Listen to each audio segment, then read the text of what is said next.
Hello all, Sunday Q&A time again. This time recorded on Friday afternoon, so I finished early on Friday for reasons too dull to go into. So you should get it at the normal time. Hey. Right, quick intro. Hello Sonny. He was the guy that I met on NMK on Thursday, picking up all that joinery that goes down to Eastbourne. You know, they do that thing, they look at the van going, hello mate, hope you're out there running, hope you're doing the thing. And thanks to everybody for the fuel update. I haven't done anything about it. I know I should. It's out there between £1.5 and £1.1 and £1.5, and I haven't done anything about it. I haven't sent me the text through yet, but I imagine it's going to be 107 this week. I might talk to Al. But yeah, but thanks anyway. Ian Merrick's come up with one.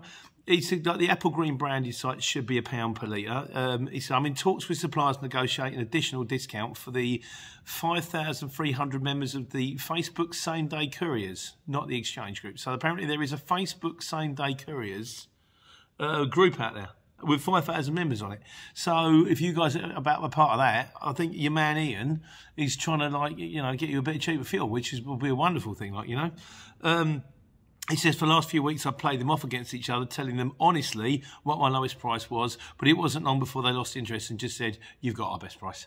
Yeah, I don't know what to do. I really don't know. I'll see how it goes, like, you know. So, and regarding the internet upload thing, Sean Gilmartin says, living in a village with poor internet, talk to Elon Musk. It's a bit expensive and in beta, but Starlink might be worth trying. I did have a look at Starlink. Yes, it is a bit expensive. I think I'm just going to record it on Friday and upload it. There is something, apparently, I might go on YouTube and find out how to change the channel on my router. I rang them, this guy, and they said just turn it off, turn it on again. But I spoke to Nick at London Creative, and he went, no, they're just telling you that. Now, what you need to do, there is a way you can access it on the computer and you can actually change the channel. That might make a difference, but it's very much first world problems, isn't it, really, to be honest with you? So, right, I'm going straight into miscellaneous this week. I've only done 2 videos. I did one about co-loading, which the main name guy's done a thing on, but, you know, and one about how to read the driver's card. And that's not for everybody. That's just for people. Honestly, the instructions that came with that driver's card were so Mickey Mouse. A bit like with the sat-nav thing that I did recently. I thought I'd better do something on this. There are going to be people out there going, I've got no idea how this works. And that's why we love YouTube. Because if you don't know how do I change the oil in my Mountfield lawnmower? I have no idea. You take it down to the local shop and they change it for you. I bet you there's a YouTube video on it. I might Google it. Or I might just keep running it until the thing breaks. Get an electric one. It's not really nothing to do with courier driving, is it? So, co-loading, domain name guy. And this is something I never thought of, because we're all going about you can't co-load because it upsets the shipper and all that kind of stuff. But he says you can't put animal food delivery with flour, especially if you're delivering flour to bakers first. The baker might not want to see animal feed in the same vehicle as flour. If you're co-loading 2 similar products, certain loads can't be. Yeah, and I thought that's something I never thought of. We've always gone about co-loading not being the right thing to do because it means that you're going to get someone's there late, but never actually taken into account the fact that maybe co-loading, I don't know, gas cylinders with open flames is a bad idea. Not that you'd ever actually, you know, load of open flame, but yeah, so thanks for that. I wonder if anybody know out there are things that you can't co-load because you can't, you know, co-loading foxes and chickens is probably a bad idea unless you've got them in individual cages, and even then probably not so clever. You know, there must be things that you can't co-load just because they just don't go together. I don't know any, but I'm sure you guys do. Clint Cumberland says, Pete, right, yeah, we're straight to miscellaneous. Pete, would you class a Ford Transit contract long wheelbase, small van or medium van? It's difficult to tell. I work on the rule of thumb, and it's not, everybody has it different. The way I work on it is this way. If it's a small van, it's kind of just like, you know, your car size van. And the way I work is short wheelbase takes 1 pallet, medium wheelbase takes 2 pallets, long wheelbase takes 3 pallets, and extra long wheelbase takes 4 pallets. 5 pallets for a Luton box and 6 pallets for a Luton curtain side, because you can get them from the sides. It's not dead on. But the way it is kind of like 2 metres, you measure the bed. In my mind, medium wheelbase is 2 metres, long wheelbase is 3 metres, extra long wheelbase is 4 metres. I think the exchange maybe say slightly differently, but it generally seems to work that way. So if you're not sure how big your van is, measure the bed. You should measure everything anyway. Measure the bed, measure the clearance on the doors, measure the diagonal. You know, so when someone says, I've got a 4 metre pole, can you get it in corner to corner? You'll know. But yeah, that's a general rule of thumb that kind of pretty much works, like, you know. So it's not absolutely bulletproof, but it's 90% there, like, you know. Peter Ray says, what do you think about leasing a vehicle for the first year? I'm not a big fan of leasing vehicles full stop, because again, there are other people out there, and I know Dolly has disagreed with me on this one, but particularly for your first year, if you're not sure about what you're doing, I would say if you're going to start, keep your overheads low. Get the cheapest package you can on the CX. I don't think you can't sign up for 6 months anymore, but if you can get an extra month free, if you mention my name, sometimes you might get an extra month free. If they, I don't want it. If I've got you, because if you introduce someone to the CX, they're supposed to give the person you introduce a free month. I don't want a free month. They've never given me a free month.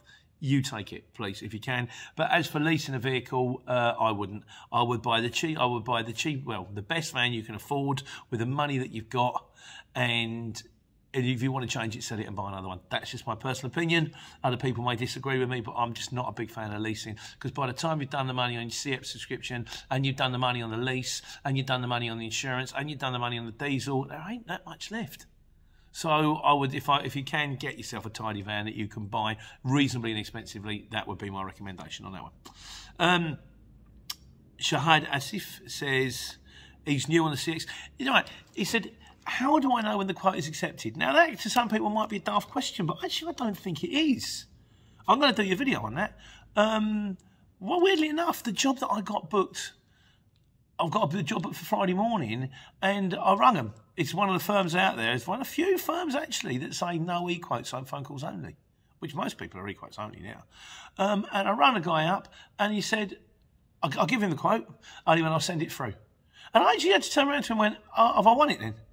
Because it's not till Monday morning. I mean, I quoted, it's only 9 miles. I didn't quote the world, but it was a reasonable price. And I was kind of surprised that he didn't hang on. And he went, what? I said, have I actually, that's it, I've got that one then, have I? And he goes, yeah. I said, I didn't know if you wanted to hang on a little bit longer. Which, you know, you still got a good 5 hours to clear that job. I thought he'd get a few quotes. He said, no, I'd rather just get it off. Oh, great, thanks very much, mate. You know, so it's not quite as daft as it sounds. I will do you a video, but normally the short answer is they'll either ring you and say that quote's been accepted, or it will come through on the bookings. They're not supposed to send it through without letting you know first, but they do all the time, particularly with trucks. But I will do you a more in-depth one. But yeah, normally they'll ring you and say, that's lovely, I'd like to book you for that job, or it will come through on the app, on the bookings, and as it appears, you accept it, or sometimes it just appears automatically, and then that's you good to go then. Okay, says, hi Pete, he said, I know you heard this question many times, but could you please tell me what the prices for a Luton van are in 2021?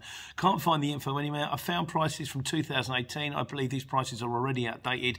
I have a Luton van and I'm thinking about joining the market, to work for an extra job. Thanks.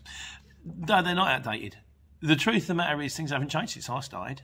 When I started, I came in and I was quoted on a Luton van round about to £1.10 a mile on a Luton box. You get a little bit more if it's curtain side. Maybe dropping down as low as, I don't know, 80p if I really wanted the job. Maybe going up as high as 150 if I knew I was the only van in the area. But long and short of it is round about £1, 110. I think there was a video with Ben at HBC. I think they pay 120. Luton vans, there is a video on how much to charge, and it might be 3 years old, but it still pretty much stands up in my opinion. If you want to, it's the kind of prices that if you bid them, you're going to win 2 out of 3 jobs. There are going to be those that want it for nothing. And if you go much lower, you're going to win all the jobs, but then you're underselling yourself and you're not running for the right money. So again, as always, as I've always said, I'm not the expert on this. This is just my opinion, but there is a video. I'll do you a link. And in my opinion, it does pretty much stand up. Domain name guy again says, oh, right, there was no medical for a 7.5 ton back in the day, you know, automatic rights. I remember when I had my first truck, not only was there no medical, there was no... CPC, didn't have to do CPC training. You could just drive.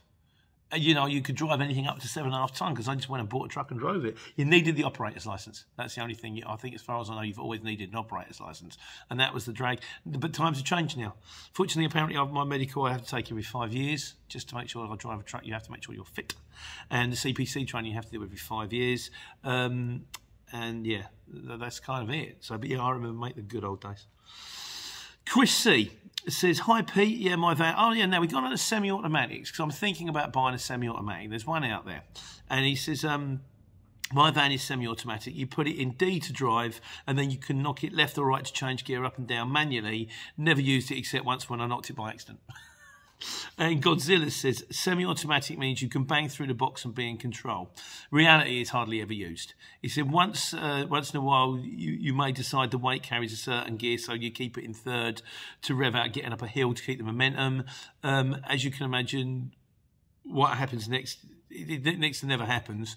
The only application I've found is to accelerate fully loaded snails who have tested my patience and tacho hours on A roads the last 20 miles and at roundabouts. He says he's also in search for an 18-tonne curtain with tail lift, cantilever, sleep auto. He says, I'm into auto. He says, I'm not into changing it, can't be bothered. No, we've got two drivers. One of our drivers, Harry, he says he's just bought a car manually, so I wish I hadn't bothered. He says, I'm so used to driving because we've got 2 manual trucks, 1 auto.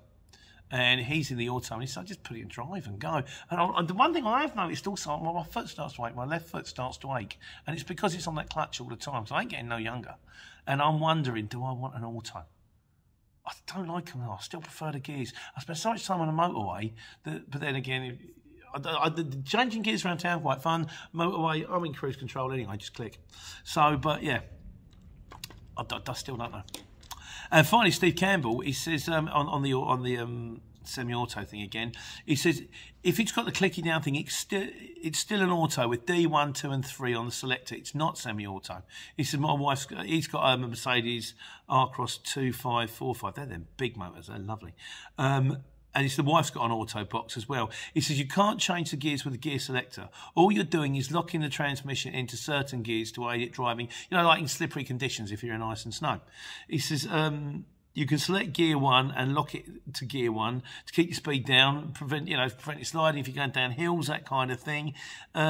He does go on. He says like with a semi-automatic, you put it in D and then you can manual and then you nudge it into M. It's got like plus or minuses, so you can actually change the gears.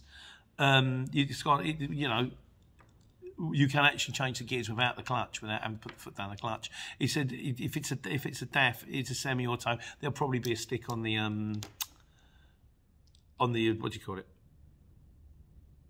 It says it down here somewhere. You know, just on the column. You kind of shift column up and down again. Again, I'll cross that bridge when I come to it. I'll go and have a look at it and I'll drive it and see what I think. Like, you know, if I go for it, I'm not even sure. Dave Mason, he says right in the circuit app. He says when you have a priority stop that needs their package there before 11 AM, how do you work that?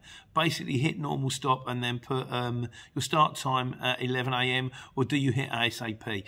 I've done a video going out and it's about 3 things I like about the circuit app because, you know, the guys are looking after me and I have to, you know, quid pro quo Clarice. And yeah, no, what you do is once you've selected the stop, you can, there is a little bit where you can actually tell it when the window needs to be. But there is a video going out probably next week that will actually be able to show you. I've actually recorded it. I'm getting more advanced stuff. I've got video editing now on the phone, which hopefully will clear that one up for you. But yeah, watch your space. Longfinger, it's my waiting time is £5 for every 15 minutes and free for the first half hour. Yeah, that's about right. Coming back to the thing that we said before, I don't think prices have changed much since 2018. I would say, you know, in a sort of for £20 an hour, that's kind of long wheelbase, extra long wheelbase waiting time money, and I would say free for the first 20 minutes. But I would say free for the first 20 minutes. But then if it took half an hour, I wouldn't ring them up and say you owe me 10 minutes worth of loading time. You know, that kind of you get a little bit of leeway over there. But I agree with you on that one, mate. That's about right, I think. Chris Lovett says, oh yeah, because I said there's a new kid in town. He says, no, you're the new kid in town. He says you want to look at drivers like Dringy Steve Blokes blogs and Ned Kelly. Did have a quick look at Ned Kelly because you said to him before. before. Yeah, you do get these people out there in the big rigs going on over the place. I know I'm kind of small time in comparison, like, you know. So, but no, the new kid in town, that won't even appear till next year, and that's something altogether. That is something totally different. But you know, it'll become clear in time. Most wanted media says passed his class 2 test. Congratulations, my friend. He said good job, bud. Got mine. Passed with 3 minors, and he's just passed his CPC mod 2. Only got to do the mod 4 now. I don't even know what I got minors for. Have you? We pulled over, and he basically said you've passed. You want to not do this, and this. But as soon as he said you passed, I just switched off.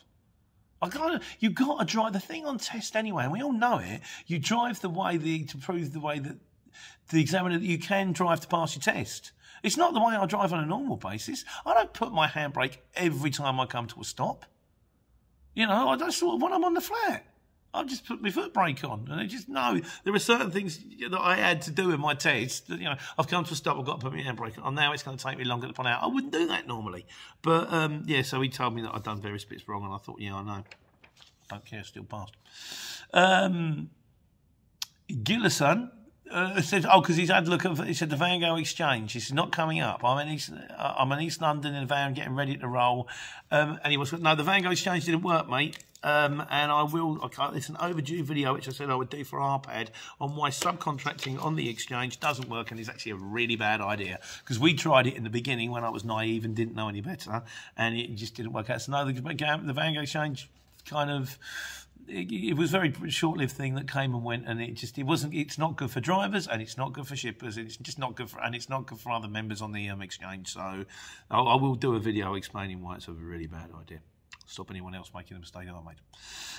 And also he said HBC, he's watched the video with Ben, he said, is there a place like HBC Logistics in East London?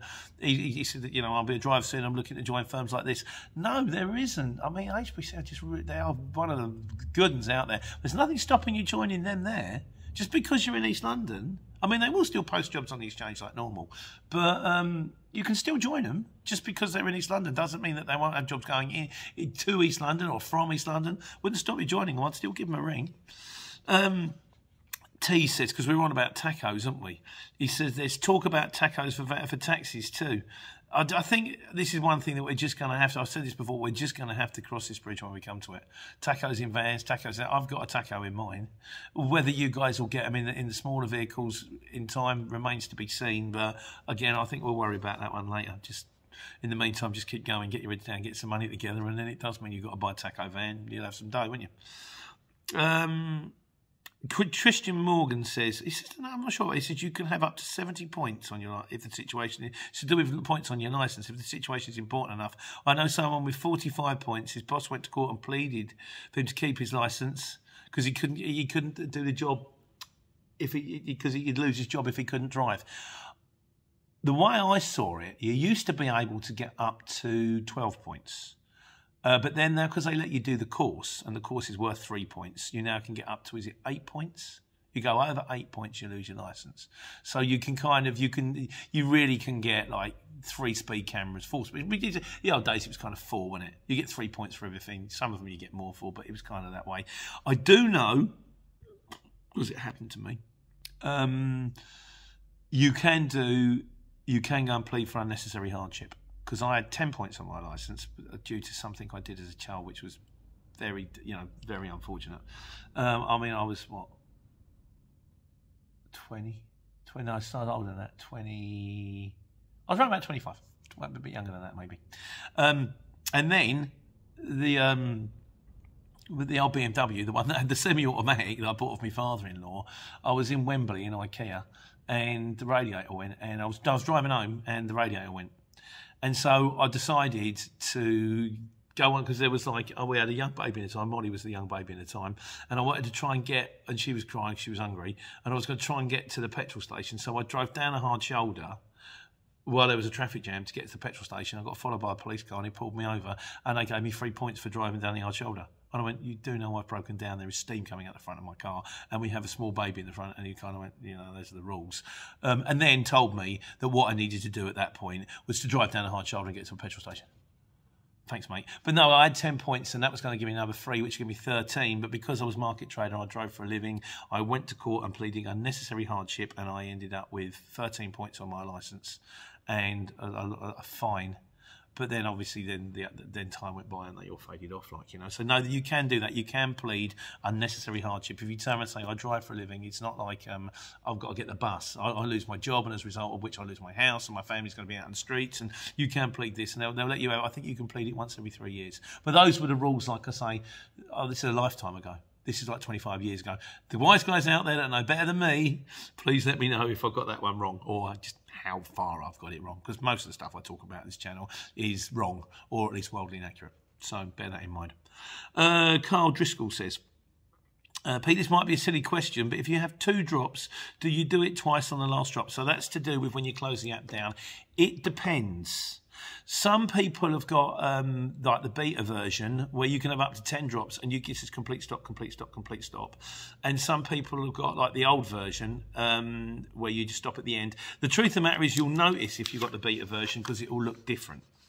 But if it's got if it says complete stop, stop as you go along. If it doesn't say complete stop, if you're on multi-drop, even if you're on 10 drops, do all 10 drops, and at the end, when you get to the last drop, click on site delivery. Then when you've done it, go, you know, sort of go delivered and just scanning your 10 PODs. And that is kind of the way we do it. And Lee Westcott says, oh, that's another one. Now, let me put that again. What would you change about the CX? Strangely enough, I don't know off the top of my head. I did think it would be really good if they did a version where you could co-load, where maybe, you know, everything didn't have to be on the hurry up. Everything was like, well, these are stuff that needs to be here. All this stuff needs to be there in the next 3 days. And I do think it would be great if they could do a version, because you could get a lot more money, particularly in the small vans, by picking up more than one piece. But then would that drive the price down? I don't know. But I will give that some thought, and maybe anybody else. What would you guys change about CX? That's kind of cheating, isn't it, really? But I'll give it some thought. I'll do a video on that. Yeah, I'll sleep on that one. Cheers, mate. So finally, in conclusion, we got a shorter one this week. I'm pleased to say for you guys, not drive you too mad. Jeff Seymour says, you're my personal hero. I bought one of those XQD sat-navs, couldn't get the postcode search, watched your video and boom. That's my pleasure, my friend. Yeah, I have tried putting the space in between the postcodes.